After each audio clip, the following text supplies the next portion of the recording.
Selamat pagi, salam sejahtera. Isu hangat pagi ini, panas, kerajaan PN sudah tidak mampu biaya pakej rangsangan. Daripada info rakyat, berita sepenuhnya. Kerajaan PN sudah tidak mampu biayai pakej rangsangan. Kerajaan berkemungkinan tidak dapat membiayai pakej rangsangan semasa atau pakej lain akan datang berikutan kekangan yang dihadapi Putrajaya, kata Fitch Solution. Agensi Penerapan Antarabangsa di bawah Fitch Group itu menyatakan bahawa Putrajaya telah mengumumkan 5 pakej rangsangan dengan nilai RM72 bilion pada 2020, manakala 2 lagi pelan baharu pada tahun ini membabitkan nilai sebanyak RM35 bilion. Bagaimanapun, kerajaan Malaysia sudah sampai ke tahap di mana ia tidak lagi mampu membiayai pelan semasa atau pelan baharu pada masa hadapan, katanya dalam satu laporan prospek pengguna Malaysia. Laporan itu menyebut mana-mana langkah rangsangan diumumkan Putrajaya dalam tempoh beberapa minggu lagi mungkin tidak begitu besar berbanding apa yang diumumkan tahun lalu. Biarpun pakej rangsangan tahun lalu lebih kecil jika dibandingkan dengan negara seperti Singapura dan Hong Kong.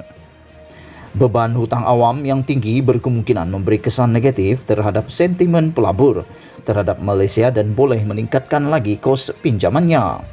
Kami menekankan perkara ini sebagai risiko ketara kepada pengguna Malaysia yang mungkin berdepan sekatan selama 6 bulan lagi disusuli dengan kehilangan pekerjaan serta potongan gaji, katanya.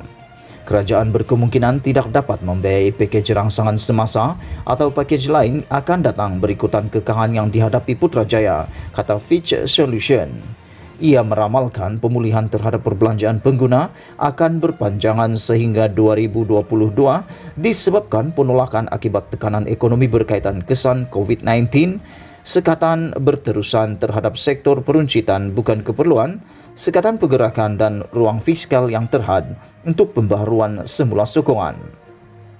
Fitch Solution berkata, Perintah Kawalan Pergerakan PKP terbaharu dan yang masih berterusan akan menyebabkan peningkatan kadar pengangguran sekaligus menjejaskan prospek pemulihan terhadap permintaan domestik, manakala perbelanjaan kerajaan juga tidak menunjukkan sokongan yang bermakna.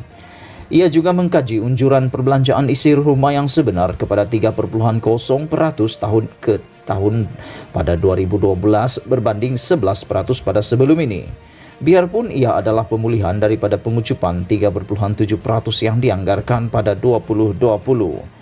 Kami juga memerhatikan bahawa sekatan perjalanan antara daerah dan negeri dalam Lembah Kelang yang membabitkan sekitar 60% jualan runcit dalam negara ini akan melambatkan pemulihan. Bagaimanapun, sekatan ini akan terus mempercepatkan pengembangan sektor e-dagang dalam negara.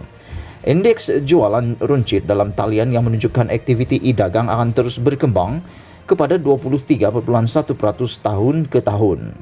Walaupun tekanan inflasi meningkat di seluruh dunia, Fitch Solution meramalkan inflasi akan kekal sederhana di Malaysia pada paras 1.3% dan 1.9% tahun ke tahun masing-masing pada 2021 dan 2020. Akhirnya, Fitch Solution berkata pemulihan pengguna negara amat bergantung kepada program vaksinasi yang disifatkannya sebagai agak perlahan.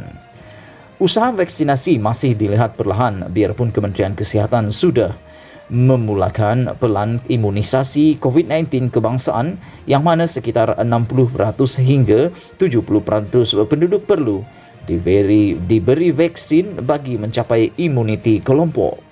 Setakat 11 Julai lalu, kira-kira 24.2% rakyat Malaysia sudah menerima 1 dos suntikan vaksin, katanya.